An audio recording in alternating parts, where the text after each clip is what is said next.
And we're back, everybody. How's it going? Good to see everyone. If you haven't got a chance yet, I'm not getting paid for this plug. If you have not seen this movie yet, go see it. I kind of actually like looking like that. Makes me look powerful. Dragon Ball Super Broly. Just came back from it. Absolutely loved it. Had the time of my life. I came out of there tired because my body was so tensed up from watching it. If you're not a big fan of anime and you're not going to go see the movie, fuck you. I don't want you watching the show anyway. This shit rocked. Anyway, big show today. I've got 2 interviews, 1 video. The first ever on campus MTV Crib style interview that I'm going to have. It was with the assistant coach at Muskingum University, my good friend Matt Bergmeyer. You'll get to see that. Check out his podcast, What Became of the Monk. It's on SoundCloud. An amazing listen. I was lucky enough to be on the podcast last time. He does some amazing stuff. So keep an eye out for that and check him out. Second interview that I'm going to have for you is with a coaching legend, head coach of John Carroll University, Mark Hawald. He was actually my head coach my first year in college before Coach Schindel took over at Mount Union. So it's going to be nice to catch up with him. He's had quite the winding path as throughout his head coaching career. So it'll be good to hear from him. Sandwiched in between those interviews, I'm going to go over some quick results. We had some quad meets go down just based on how the OAC shaped out now with the addition of new teams. They've added these quad meets or tri meets, whatever it's depending on how many people can make it. We had some winter issues. We had some weather issues that prevented some teams from traveling or maybe competing. So it just depends on how many show up, if it can be a quad or a tri. Other than that, we'll do a little bit of a dive into the results, see who's still undefeated, who maybe moved around, had some good results. And we'll go over, we'll start things off with the new wrestler of the week real quick before we start to hear from Coach Bergmeyer. So Clayton Davidson, Ohio Northern, you've heard me talk about him multiple times on this show. I think a regional 4th place finish last year, so 1 place short of making it to the big show. Posted a 4-1 record at the Lycoming White Hill National Duels. So he got a pin, major, and 2 wins via decision in both the 74 and 84 pound weight classes. So not just a starter, not just a stud wrestler, but also a utility man, willing to go up to 184. Excuse me. So congrats to Clayton Davidson. Well earned. I look forward to seeing how you finish at the regional tournament. Alrighty. So let me pop down here to the bottom of the screen. We're going to bring up Coach Bergmeyer. That is such a flattering start to the video. I tell you what, he's always got a smile on his face. Let's hear from Coach Matt Bergmeyer, assistant coach at Muskingum University. This is graduate assistant coach Matt Bergie, baby, a.k.a. Coach Bergie, a.k.a. Bergie, a.k.a. Georgia, Matt Bergmeyer. Matt, first off, tell us a little bit about yourself and how you ended up coaching here. Okay, well, first of all, John, good to see you. Glad you could make it. So, like John said, I'm a man of many names. I wear many hats, but my favorite is the graduate assistant here at Muskingum. I got here because after wrestling at Mount Union and working with Coach Malave there, he reached out to me and told me he thought this would be a good opportunity for me to, contact Coach Meiser because he was posted that he needed a graduate assistant. So I shot him an email. We talked a little bit back and forth. He actually interviewed me over text, and then I made my way down here for the in-person interview. And the rest is history. I've just kind of made a home here for myself. I feel like I've really been ingrained in the culture, and now I'm just trying to change everything around so we can get some winning done. Hell yeah. So you had a duel last night against Thomas More, another relatively new school. How'd that go? I couldn't be happier with the way we performed. I mean, we're a small team. We don't even have a full lineup right now, injuries and whatnot. We had 6 guys competing. They had 9. So starting with 3 guys down, it's a lot to come back from. But when we have guys, studs, seniors like Jordan Burkholder, Toby Warrington, Antonio Zapata, that come out and can perform like they did last night for the home crowd, our first home duel of the season. I mean, and that kind of stuff. That's what it's all about. So, Thomas More came from Kentucky. They had some guys not make weight. Again, like I said, we had some forfeits. So it was a close duel. We ended up losing 31-24, but we had 3 pins. Jordan Burkholder at 25. He's a stud. I think he's like 17-0 right now. He's on a mission. So every 25-pounder in OAC, be on the lookout for him. 49-pounder Toby Warrington came out guns blazing with the late pin in the 3rd period. And Antonio Zapata does what he does best, gets his over-unders and pins the guy in the 1st period. So then we had 2 freshmen out there, Cooper Hemming, Carter Layton, who their first home crowd, their first home duel. They came up a little bit short, but they're right there. They're knocking on the door. They're 2 dudes that I definitely see coming into a leadership role and taking over this program for the next year or 2. All right, so you mentioned your fixture at 125, Burkholder. Obviously, I've been high on him this year. You've been high on me. I talked about it last episode. You're always in my ear about the tournaments that he wins. What is the outlook in the second half of the season for him? I mean, the expectations are national champ. I'm so high on him because it's so easy to root for him. He's not a guy who's just naturally talented. He's not just, a guy that just happens to fall in the right way every time. He is obsession. He is hard work. He puts his life on the line every time he's in this room. I mean, I remember there was a practice probably 2 weeks ago. It was a gritty one. I mean, I put him through hell, and after the practice, he kind of falls down. He looks like he's crying. I go up to him, like, what's going on? He comes up and goes, just one time I want to work out so hard I pass out. I feel like I'm so close. That's the kind of guy he is. I mean, he watches his calories, his fiber, how much liquid he takes in. I mean, he is through and through, he's obsessed. So when you see a guy put in that much work, care so much, and put in the hours, not just at practice, but in his off time. I mean, over Christmas break, he's working out 3 times a day. It's so easy to root for him. And when you see the results that come with it, the winning, it's like, how can you not get behind how can him? you not cheer for this guy? He's an underdog. He's at a school that doesn't get respect. He doesn't get publicized, but he wins. He should, and he's still winning. He's still kicking ass. He's on top of it. He's just a great guy. He's super funny. He can sing. I don't know if you noticed, he was a round away from The Voice, being on The Voice. And so just when you see someone that's just as good of a guy as he is, that works as hard as he does, I can't help but cheer for him and to be in your ear, because I don't think he gets enough recognition for what he does. So I just want him to get what he deserves, what he's earned. Now, take us on a little walk around the room. I want you to just give us a little virtual tour, because this is the first in-person, on-site interview for this show. I want you to give us the goods. Talk about the Rocky IV feeling that you get here at Muskingum. Yeah, so I don't know if you guys can notice, but me and John definitely feel like it is hot as hell in here right now. I'm actually sweating. But so it's a pretty big room. We typically have about 5 to 6 partners going at a time. So plenty of space to get some wrestling done. Our awareness is always high up because we've never had a guy run into the pillar. So we're keeping our mat awareness going at all times.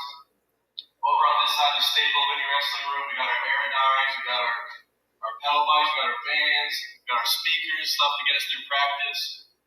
And then over here is a big wide open area. So this half of the mat is designated Jordan Burkholder corner. This is where he likes to wrestle every day. Whoever he wrestles with has to come to him. And this half is the big guys. This is where our heavyweights like to throw down.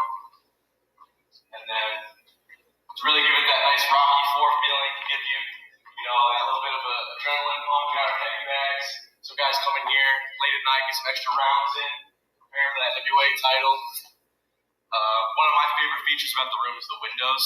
When we have a nice morning practice, we get that natural light in here. We can keep the lights off, so it keeps it really mellow, and we can just get after it, in the best way possible without feeling like we're going crazy from the fluorescent lights. So you mentioned you have a morning practice. Is that typically something you do just after a duel, or what's the practice schedule like? We typically practice 6 days a week. So if we had a competition Saturday, we would probably have Sunday off. You know how it goes. But we like to practice at least 6 days a week. So on the weekend, we come just get a morning. Nothing too grueling, just something to keep us moving, just so guys aren't sitting around on their butts, licking their wounds from the night before. So, like, for instance, we dueled last night. We had a nice swim workout today just to keep them moving because we have a competition next Tuesday at Ohio Northern, so we got to stay ready. And then we'll be in here tomorrow morning and Sunday morning, in preparation for that. All right. two more. Let's get your thoughts on Ohio Northern coming up. What do you think is going to go on when you guys meet up with the Polar Bears? Are you going there, or are they coming here? We are headed up there, and I have high expectations. I expect us to win. I hope that they expect to win. I think we're going to turn some heads, They have a tough guy at 25. We wrestled him earlier in the year at the Ohio Northern tournament. We beat him in the quarterfinals, or maybe in the semifinals. Transu, he's a tough guy. It's going to bring a lot, but I think Jordan can get it done. They have a lot of good guys. I mean, they're a top program always. So just to be in the OAC is always fun, that OAC competition. But I think we're going to turn a lot of heads. I think our freshmen are going to come up big. I think they just had a big night last night. I think we're going to roll on that momentum. I think Zapata's going to have another big night. Toby and Tanner Walker are 65, who had a forfeit last night. He's definitely looking to get some work in because he was Thomas Moore 65 didn't make weight. He had to bump up to 74, and Tanner really wanted to get that back because we lost him in the first tournament of the season. So he's coming full steam ahead. So 65 Ohio Northern, come ready because Tanner's coming ready for sure. There you go. I like how you're naming all you guys. I like how you're giving them the props. Let's go into, what would you say? We've got people around this area. For people that don't know, New Concord, it's rural. It's kind of more towards central Ohio. What would you say to people, coaches that may be watching or recruits that may be watching? What would you say about Muskingum if maybe they don't know about their future as a wrestler in college? What do they want to know about Muskingum? It takes a special person to be a part of this program. You got to kind of be familiar with the area or kind of just have that home vibe feel, because that's what it is. It's a small village, but everyone knows everyone. I mean, the campus is really beautiful. It's really spaced out, but it's a small student body, I think around 2,500. So you just kind of get that home feeling of just, everyone. You never feel like an outsider. Everyone's always nice and welcoming. I've never been somewhere where I can leave my front door unlocked all hours of the day and not worry about anything. So that's just the kind of place it is. And then in this room, we get after it. We go hard. Coach Miser knows what he's doing. I mean, he's no schmuck. He was national finalist at Heidelberg, multiple-time All-American. He coached over at Buena Vista in Iowa, so he brought a lot of knowledge. He brings a lot of talent in here. And so he wrestles every day. I wrestle every day. And so it's just that kind of stuff, we build a really tight bond with our group of guys. All right, there you have it. Coach Matt Bergmeyer there at Muskingum, doing big things. Unfortunately, they did not defeat the Polar Bears, the match that we were alluding to. That interview was taken last weekend, so we unfortunately, I couldn't make the video until now. So they did take the loss there against Ohio Northern, but Burkholder did win his match. He's still undefeated, which we'll hear about some more results. As far as the quads go, you'll hear more about that. Big thanks to Muskingum for having me there. I got to work out with them that next morning practice. That was a blast. It was nice to know my body could still withstand a college wrestling practice. So thank you to them. Tanner, who he had mentioned there too, thanks for being a drill partner with me. I was sore as shit afterwards. So I may have won the battle in the room, but you certainly won the war. I felt terrible. So we'll dive into some of these quad results before I leave you with an interview with Coach Hawald. That is a phone interview, but I'll, of course, have Jon Carroll, his coaching bio from the Jon Carroll website up here so you can kind of get a look at his bio. So you can see up here where it says all the scheduling. They still have it posted up because it's the day of the quad meets that went down. So as I talk, you can kind of follow along at who was where, at what location, dueling who. I'm going to start with Ohio Northern. They had a tough out. They went 0-2. They lost to Jon Carroll and Mount Union. However, Clayton Davidson, our reigning OAC Wrestler of the Week, did pick up a win, as well as Cash Thompson. Those both wrestlers went 2-0. Unfortunately, though, the team went 0-2. Heidelberg 2-1, defeating Otterbein and Muskingum. However, lost to Baldwin Wallace. Baldwin Wallace ran the table against its opponents, and you'll hear about their results as we continue. But Slagle, Roth, and Hammock, the 1, 2, 3, 74, 84, 97, went a perfect 3-0 on the day. So impressive run there. Very similar to Otterbein. They're very heavy towards the upper weights, strong at the upper weights. So very interesting there how some lineups shake out like that. Otterbein went 1-2, picking up a win against Muskingum. However, they did lose to Heidelberg and Baldwin Wallace. Now, Drew Casper, the heavyweight there, he's still perfect on the season, so that's definitely a bright spot for them. Corbin Bunsold is, I believe, 19-2. Those are the two big guns up at the heavier weights I just mentioned for Otterbein. And an interesting move, nationally ranked Jackson Laxo at 125 has bumped up to 133. Looks like, I don't know if the weight cut was just getting boring or what. Maybe it's a better shot at getting out of the regional since it's so top heavy at 125. Either way, whether it's a physical means, a physical reason or a strategic reason, Jackson Laxo is now at 133 and looks to be doing very well. Mount Union. Before I go on to Mount Union's results, I want to give a quick shout out to Joey Tromba of Otterbein. Joey was a wrestler at Otterbein, that I was coaching while I was there. I got to know very well. He's battled back from a lot of injuries. However, the battle he's facing now is much more dire, but he's going to win it. He's going to come out on top. He's been diagnosed with non-Hodgkin's lymphoma. Follow the hashtag Joey Strong. Go on Otterbein's social media. Help out where you can, even if it's just sending love, supporting that team because he's battling. The team is battling for him. They're keeping them in their thoughts, and I want everyone that's watching this to keep Joey in their thoughts. He's a fantastic individual, and he's going to be a huge contributor to human society as a whole, and he's going to come out on top of this. So, Joey, we're thinking about you. We love you. Otterbein Wrestling, stay strong, just like Joey is. Moving on to Mount Union, 2-0. They decimated John Carroll and Ohio Northern. Really not much more to go into from that. The results speak for themselves. Baldwin Wallace, same thing. I believe they put up 40 points in two of their duels. They defeat Muskingum, Otterbein, and Heidelberg. Next, we've got John Carroll. They split their matches. They defeated Ohio Northern, but took a big loss to Mount Union. I believe Mount Union put 40 on them in that contest. And then Muskingum had a rough go of it, went 0-3, lost to Baldwin Wallace, Heidelberg, and Otterbein. It's just a tough conference.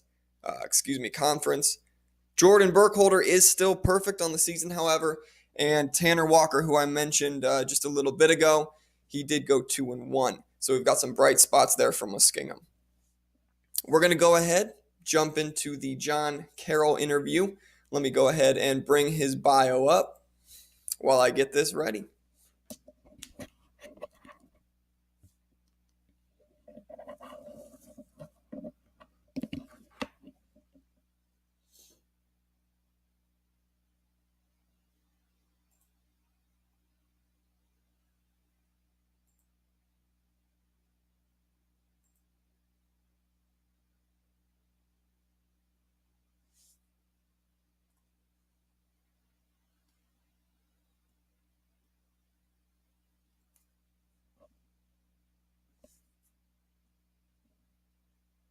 Okay, I'm lucky to be graced with a coaching legend, Mark Hawald. It's funny how things come full circle. I remember close to a decade ago, you were calling me, asking me questions about what I wanted to do, and now look where we are now. I'm asking him what he plans on doing now. For those that don't know who Mark Hawald is, as I said, he's a coaching legend, a former D3Wrestle.com National Coach of the Year. He's coached at Notre Dame, Mount Union, Case Western, now at Jon Carroll. If I've missed anywhere in there in between, please correct me, but have that been all the stops for you? That's it. Thanks for having me, John. But yeah, those are my stops. Awesome. So, tell us a little bit about your journey. As I said, you were a coach at Mount Union. You were the head coach my first year at Mount Union. So you you and Bill Schindel were a head coach and assistant coach respectively. Now he's off doing his own thing. Start from the beginning a little bit and give us the condensed version of Mark Hawald, the coach. How'd you get your start? Sure, yeah. I think a lot of coaching is timing, I think, and I think I had some good timing. Actually, I don't know if anyone tells me that they wanted to be a college wrestling coach when they're, if they said, oh, I've wanted it my whole life, I'd have a hard time believing that. I didn't even think I knew that was an option. I went to school for accounting. I was getting my master's in kind of a non-traditional coaching start, I guess, where I was a graduate assistant. Most people, even today, they still assume I was a wrestling graduate assistant. I was actually in the business school at John Carroll, and that just gave me the opportunity to coach as a volunteer. So I spent a year at John Carroll. The following year, while still in school at John Carroll, Notre Dame College started their program. I talked with Frank Romano. He hired me along with Anthony Ralph, as his first assistants. And it was kind of an interesting dynamic I had. I worked at John Carroll during the day, went to Notre Dame for practice, came back to John Carroll at night for classes. So I spent a year there. Mount Union opened up, applied, thinking I had nothing to lose. I think I was 24 when I applied, 25 when I got the job, and they hired me. I don't know if they took a chance or what, but I was a guy with pretty minimal experience. They hired me. 5 years there. Left when Case Western Reserve opportunity opened up there. Spent 3 years at Case, and now I'm in my 4th year at John Carroll. So kind of neat to be back at John Carroll after competing there. I have family tradition. My father was a national champ All-American for John Carroll. So it's kind of cool to be coaching. I don't know if it was ever in the long-term plan. I don't necessarily think in long-term plans, just doing what I can in each moment. But, life brought me back to John Carroll. Again, probably a lot of it was I positioned myself well, but there was definitely some timing that helped out. I think what's pretty amazing is everywhere you've gone as a head coach, you've seen success either from, and a lot of it's bringing programs back from, I would maybe humble beginnings or rough starts. Mount Union, you took them to a 14-0 finish, the same year that there was a big tragedy with a bus accident there. You had multiple All-Americans, national qualifiers, OAC champs when they were still doing that tournament. You went to Case and rebuilt Case. If I'm not mistaken, you quadrupled the amount of dual wins they'd had or something over the course of 3 years? I think there wasn't a dual meet win for a couple years prior. We won, I believe it went 2-4-6. My 3 years there was the dual meet wins, and I can tell you that first dual meet we won at Case. My first year coaching there, I think we already were probably 8-9 losses into the season. It was one of the best wins I've ever had. And just a lot of things. A couple guys who really struggled throughout the season pulled through all at the same time, so it was exciting. So yeah, I appreciate it. Definitely been in some projects, building them back up, and it's kind of horrible and great at the same time. It's really tough because sometimes you don't see the end, and you're just going, what am I doing? And then at some point when things start to click, it's pretty awesome. I think we used to even have the joke. We would say, all right, we got a Case guy, and we'd be at Pete Wilson or something. We got a Case guy in our bracket. Okay, we need to give him the lumps we can right now because he's going to be our boss one day, and he's going to be signing our checks. I love coaching at Case. There were some great kids, and then Danny's doing a great job over there now. Danny Song continuing it, but it's some outstanding kids. I refer back when I was in college. We were at the Rochester tournament. This is maybe one step above Case. We'd see these kids studying during the tournament, in between matches, and a couple people would be like, haha, look at those kids, they're nerds. And this was actually back when MIT had a wrestling program. So it was like, yeah, they're studying, but these guys are probably going to be building rockets and curing diseases while we're trying to figure our lives out. So yeah, it's being at a high academic place was definitely a challenge, but it was really a ton of fun, and yeah, I met some really great kids. And you are now being at John Carroll. It's been 3 years, 4 years. This is my fourth season. And you guys finished as high as second in the conference. I can remember, right behind I think BW. One year, you guys have been consistently right around the top 3-4 in the conference, and now obviously with Otterbein coming into the fray, and then Wilmington being added to the conference, that obviously looks a lot better now that you're in that the top half of the conference with it getting bigger.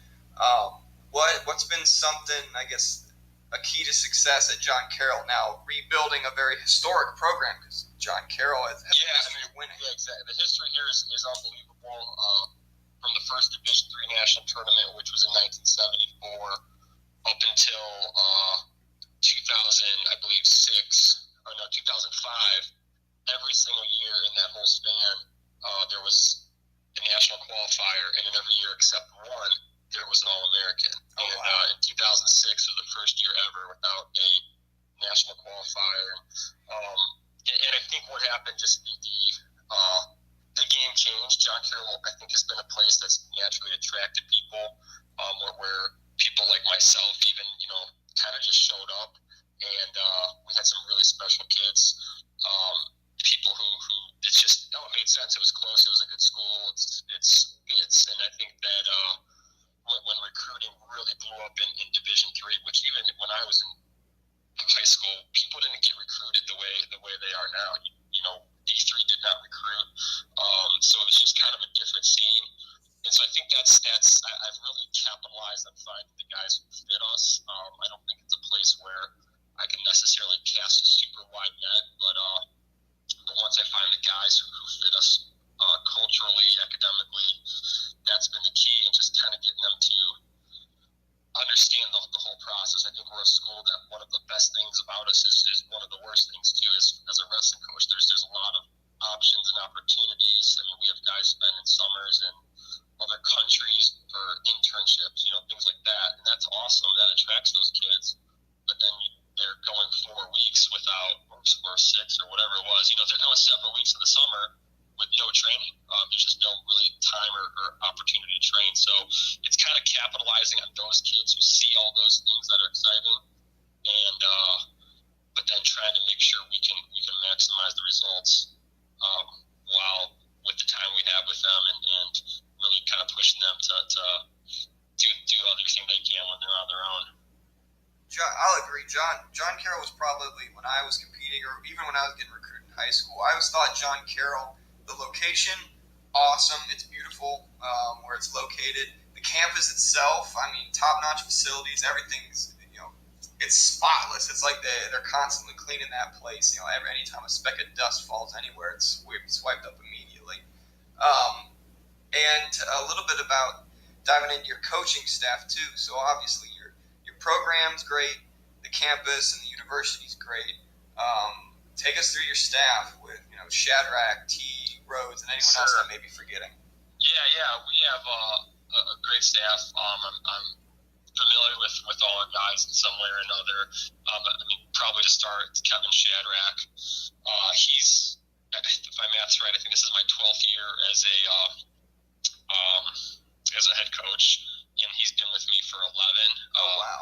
4 years as an athlete, and then the whole time as a coach. He's at Case and at John Carroll, he's been an assistant. So really just my first year. So he's just been a great guy in just a lot of ways. I mean, you obviously know Kevin, but he's just brings a different attitude and vibe to our team, and our kids love him. I always give him names, I'll say he's a snake or he's a wizard, and try to describe him like that to our wrestlers, because he just has a lot of tricks he teaches, and his tricks aren't necessarily, they're not junk or trash, they're just they work. Things that, yeah, exactly. He has an outside the box thinking, which I think I also do, but his kind of fills in the blanks of the things I'm not maybe great at. We have Chad Rhodes is also with us. He's kind of a wild card, I guess. We went through a coaching change in the summer. Our grad assistant George kind of had an offer he couldn't pass up outside of wrestling, so we needed a replacement quick, and kind of the scramble almost turned into a blessing in disguise, because Kevin reached out to Chad. At the time was living in Oregon, and he joined our staff. So he's actually changing careers. He was in education. He's now going to getting his master's in business, and he's been with us. So I coached him for 4 years there. 3 years as well. No, 4. Yeah, 4 years. 4 years at Mount, and he. I mean, anyone who knows him just knows his energy, knows his passion. So it's kind of cool. I'm more cerebral, I think, in my coaching. I'm like, do this because I said so, and go. And he's kind of like clapping and yelling and really positive. So that's really awesome. So he's been a great addition. We have Danny Anderson, who's he was two-time All-American, and probably would have been a 3-time that topic, but he failed his skin checks at Nationals 1 year. And I was there. I remember seeing him walk out of the skin, never made weight, and go, that didn't look good. And it was too bad, because the guy was, he was 2-time All-American, probably in the title hunt that year. But he's actually kind of another different story, similar to Chad, where he's, I don't know how many years of coaching. He's older than me, and he probably only has 3 or 4 years of coaching experience. He's been out of the reps wrestling a little bit, but you would never know. Just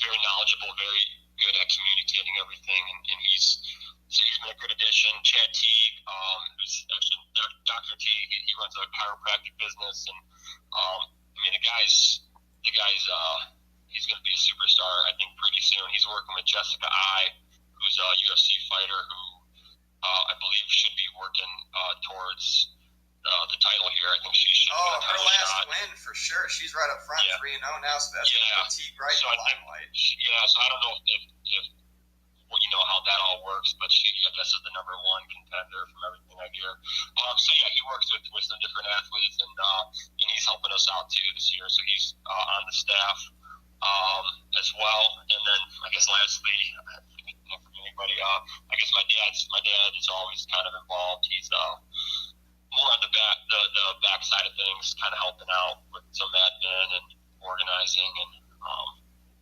keeping me in check maybe too at times. Well, very good, very good. And that obviously, that staff right there, is going to lead to connections and ways for you guys to win and get better. I even saw, did you guys have Stipe Miocic when he was a UFC heavyweight champ up to talk to you guys? So that was kind of crazy. No, he actually spoke at the school. It had nothing to do with wrestling, and I had nobody knew on our team. Otherwise, we probably would have told everyone to go. But it was through our sports studies department, and we get some. Actually, I think the swim coach he's like, hey, probably like UFC, right? I was like, yeah. He's like, oh, CJ's coming. No. So I just dropped all my plans that day and went out and watched him talk. And it was actually super awesome to hear that guy talk. He's very, I would call it blue collar inspirational. It was just I'm laughing, but when I left, I was so pumped up, and I'm sure anyone who heard him was pumped up. He's just UFC heavyweight former, champion of the world, the toughest, biggest dude on the planet, right? I mean, that's pretty impressive to have that guy. So yeah, it's kind of cool to have things like that pop on our campus. Well, I'll tell you what, I'll give a point to swimming. Good for them on knowing. Yeah, for sure. So you guys just had a duel with Otterbein.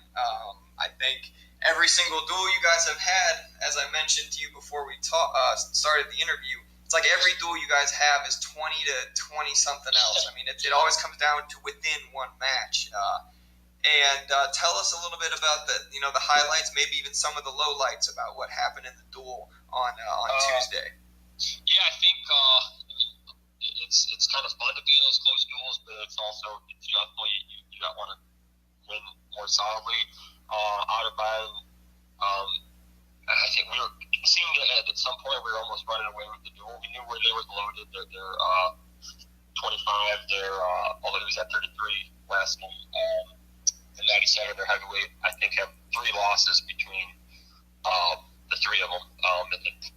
And probably, I think the 97 and the 25, one of their losses each was just to, D1 guys. They probably one D3 loss between all those guys. So we knew we had to build up the score and just highlights. I don't know. I mean, we haven't competed for a little bit.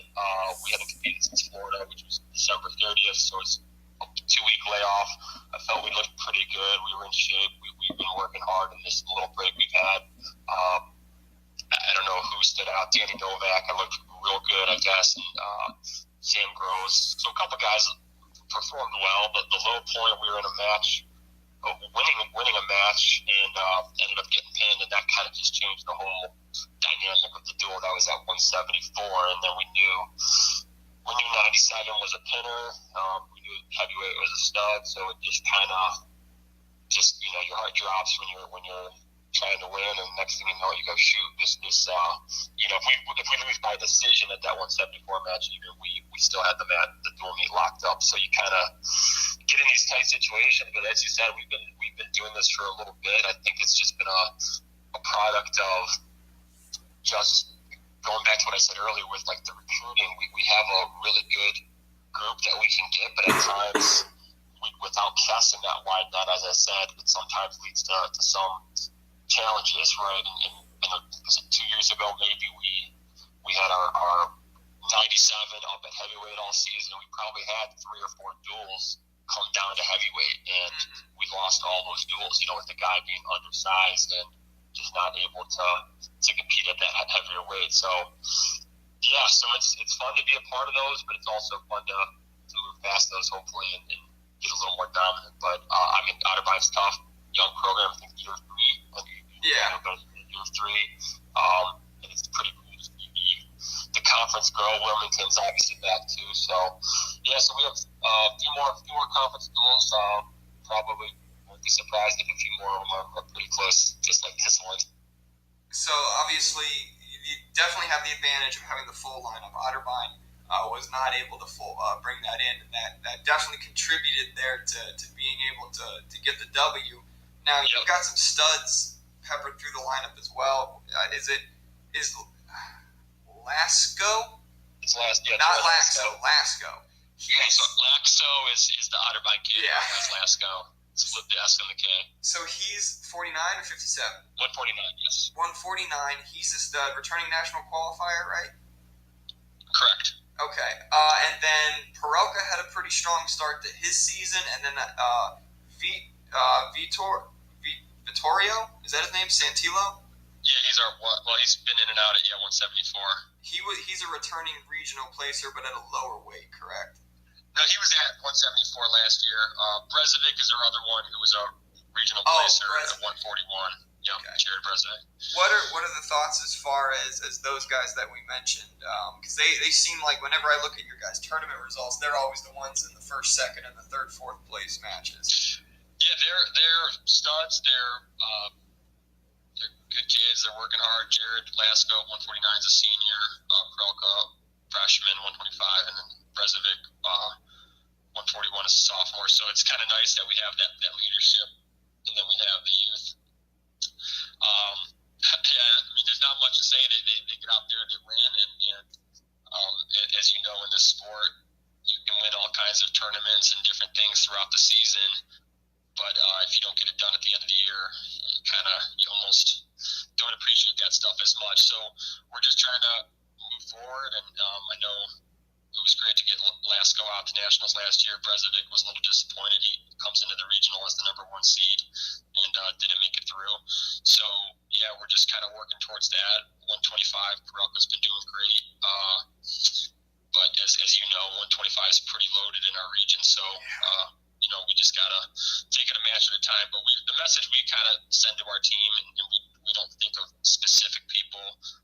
We just say we want our goal is a top 10 finish at the nationals. That's going to take 2 to 4 All-Americans. Do we have 2 to 4 All-Americans on this team? And it's kind of hope that everybody says that's me. I'm one of those, and of everyone who says that, you hope that a couple can come through, and then once you start making that progress, then you start thinking about bigger goals, but that's kind of where we stand right now. So, those Jared and Andrew are definitely in that mix, and on paper they're doing well. Prime Mark Hawald Sr., prime Mark Hawald, would you be junior? Technically not, different middle names, but junior sometimes easier. It'd be marketable a lot easier if we just did senior, juniors. yeah, for sure. So, Madison Square Garden, you Okay. guys are the headlining match for an imaginary wrestling league. Who Okay. wins? Prime you, prime your dad. Go. Prime me, prime my dad. What kind of weigh-ins are we doing? Our weigh-ins? We'll do. I'll tell you what. We'll do our weigh-ins. Okay. We'll throw you a bone. Yeah, so let me think here. Well, first of all, he competed at 134 in college, although by today's our weigh-ins, he'd probably would have been a 142. I was at 174. All things being equal, same weight class. Let me think here. And this is folk style or freestyle? Folk style. Folk style. Let me think here. So we're the same weight? Same weight, but just translate the skills. All right. So I'm gonna go with me, because I'm gonna say that he, in order to be at the same weight, he had to put on 30 pounds, and it's all fat, and so that's gonna work to my advantage. I think his conditioning is gonna be low because of it, and that's gonna work towards my advantage. No, but yeah, my dad. It's funny. We try to keep him off the mats because he doesn't understand like things like age, and getting hurt, and to this day, there's just a lot of stuff he can teach and show, and he always does things like he'll grab somebody, he's like, push the guy's head down like this, and the guy can't move his head. He's like, you try it, and then the guy, you do it to him, and he'll put his head up. He's like, no, you're not doing the pressure right. And we're just like, how do you do this? He just has that I don't know, that old school work ethic, and I've just not recently, he hasn't done it this year, where I've had to pull him out. I'm like, what are you doing? Like, I don't need to call mom and say, dad had a heart attack because he was doing shark bait, that kind of thing. So, no, my dad he was a stud. He was a two-time national champ, and in those days, you could go to the Division I championships, and he ended up finishing fifth his senior year at the D1s, which is pretty neat. John Carroll is him and Jim Weir. Jim Weir was a two-time Division I All-American. So to have that tradition, that history, like, yeah, we have Division I All-Americans, is pretty cool. And, to have my dad like that is pretty neat to kind of learn and, appreciate the history as well, I guess, of a place where this is something I think is pretty neat. Is when I look at my family, my grandmother, she actually passed away about a year ago, and she was just the craziest wrestling fan. It's like she watched my dad win a national title in our gym, because back in 1975, John Carroll hosted the national championship, and my mom and dad first saw each other, I guess you could say, in our gym. So it's pretty cool to be a part of that and have all these people around. And I see these guys. We had the dual meet last night. I see some of my dad's teammates are sitting there watching us compete and coming up to me and telling me good job. It's a pretty cool thing to be part of. So yeah, my dad's definitely a legend around the John Carroll wrestling world. Well, I'll be rooting for you guys. I think John Carroll's on the rise. I think you guys are doing great, and obviously the legacy speaks for itself. You've got young ones of your own, so I hope things are going well with them and they carry on the legacy. I hope you guys the best. Yeah, thanks. I appreciate it. No problem. And thanks for everything you're doing for the OAC. It's awesome. Hey, no problem. Like I said, we got our core. We just got to get a little bigger. Yep. All right, we'll see. I hope you have a good rest of your night. All right, thanks, Chelsea. Bye. All right, guys. That was Mark Hawald with John Carroll University. The tradition, the bloodline, the pedigree there, it's what more could you really ask for? The family's great. I wish them all the best in all their competitions as they rebuild to get back to where they were. They've been steady middle of the pack, upper middle of the pack of the conference, but they're always. I've harped on it all year. They're a great tournament team. They've got good individuals. I just want them to come together and get the solid results that they work for and that they deserve. So thanks to you guys for tuning in. Hope you love the interviews. I'm going to look to still get a couple more churned out here as we go through the season. Other than that, I'm going to start watching some UFC fights. Go Henry Cejudo. I hope he knocks TJ Dillashaw the fuck out. But I love TJ too, so it sucks, you know. I think my head is telling me that TJ is going to win, but my heart is with Cejudo. Let's go, guys. Have a great night. Stay safe on the roads.